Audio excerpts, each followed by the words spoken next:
네, 11살짜리 친딸을 2년 넘게 학대했던 아버지에게 법원이 친권 행사를 정지시켰습니다.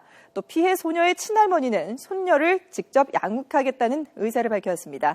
취재기자 연결돼 있습니다. 김주영 기자. 네, 사회부입니다. 네, 자, 학대를 당했던 소녀의 아버지가 친권을 행사할 수 없게 됐다고요? 네, 그렇습니다. 인천지방법원은 오늘 학대 피해자인 11살 박모양의 친아버지에 대해 친권 행사를 정지시켰습니다.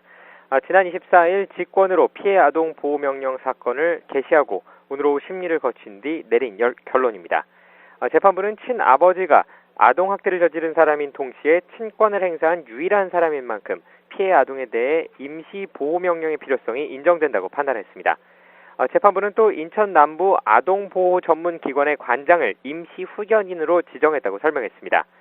더불어 사건에 대해 법원 조사관에게 조사 명령을 내렸는데요. 만약 조사 결과에 따라 필요하다면 친아버지를 피해 아동 주거지로부터 퇴거하도록 하거나 접근을 제한하고 피해 아동을 보호 위탁하는 등 피해 아동 보호 명령을 내리게 됩니다. 네, 그런데 11살 박모양의 친할머니가 손녀를 키우고 싶다고 나섰다면서요? 네, 그렇습니다. 상습 학대를 당했던 11살 박모양의 친할머니가 박양을 직접 양육하겠다고 나섰습니다. 지난 24일 사건을 담당하는 인천 연수경찰서를 찾아 손녀의 양육을 원한다는 의사를 밝힌 겁니다. 친할머니는 손녀와의 만남도 요청했지만 이루어지지는 않았습니다.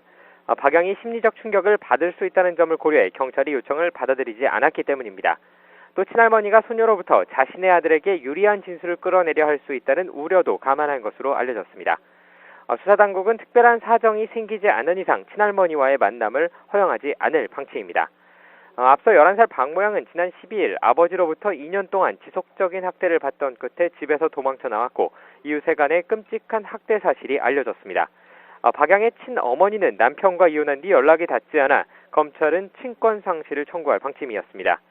이에 따라 박양의 양육을 누가 맡게 될 것인가에 관심이 높아지기도 했는데요. 수사당국과 아동보호전문기관은 친할머니가 실제 양육을 원하는 것인지 그리고 박양의 의사가 어떤 것인지 등을 확인한 뒤 법적 절차에 따라 결론을 내릴 계획입니다.